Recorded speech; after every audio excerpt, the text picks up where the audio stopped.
Mossad पर काबू पाने की कोशिश में ईरान अब काबुल पहुंच चुका है।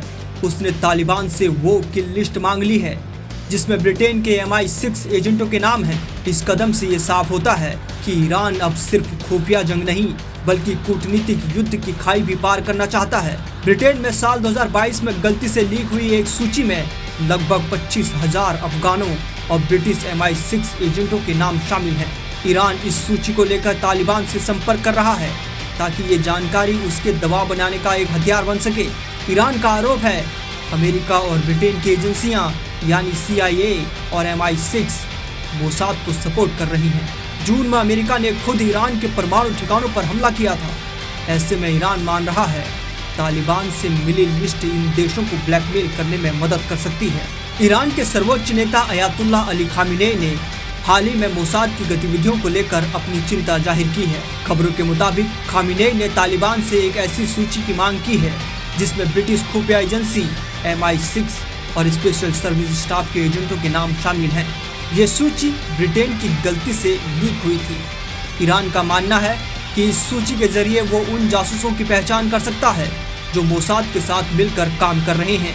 ये कदम अपने आप में चौंकाने वाला है क्योंकि तालिबान और ईरान के बीच रिश्ते हमेशा जटिल रहे हैं। तालिबान जो एक सुन्नी संगठन है और ईरान जो शिया बहुल देश है, दोनों के बीच वैचारिक मतभेदों के बावजूद ये कदम दर्शाता है कि ईरान कितना हताश हो चुका है। तालिबान से मदद मांगना न केवल ईरान की कमजोरी को दर्शाता है बल्कि ये भी दिखाता है कि खामेनेई मोसाद के खिलाफ अपने संसाधनों पर भरोसा नहीं कर पा रहे हैं। सवाल ये है कि ये ब्रिटिश एजेंटों की सूची क्या है और ये ईरान के लिए इतनी महत्वपूर्ण क्यों है।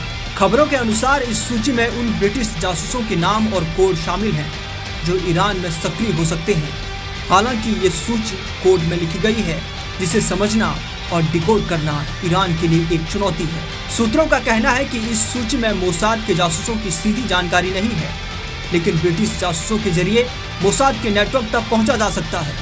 ईरान का मानना है कि अगर वो इस सूची को हासिल कर लेता है तो वो अमेरिका और ब्रिटेन पर दबाव बनाकर इजराइल को रोक सकता है। ये दबाव राजनयिक स्तर पर हो सकता है जहां ईरान इन देशों को उनके जासूसों की गतिविधियों का खुलासा करके ब्लैकमेल करने की कोशिश करेगा।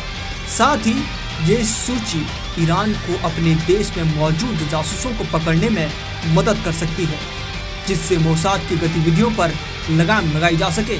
ईरान ने मोसाद के जासूसों को पकड़ने के लिए अपनी खुफिया एजेंसियों को पूरी तरह सक्रिय कर दिया है। जून 2025 में ईरान ने 6 मोसाद जासूसों को हमदान प्रांत से गिरफ्तार किया जिन पर साइबर जासूसी और देशद्रोह का अपराध था। इसके अलावा ईरान ने पिछले 2 महीने में 300 से ज्यादा लोगों को फांसी दी जिन पर विदेशी जासूसी का आरोप था, जिसमें ज्यादातर लोग मोसाद से जुड़े बताए गए हैं।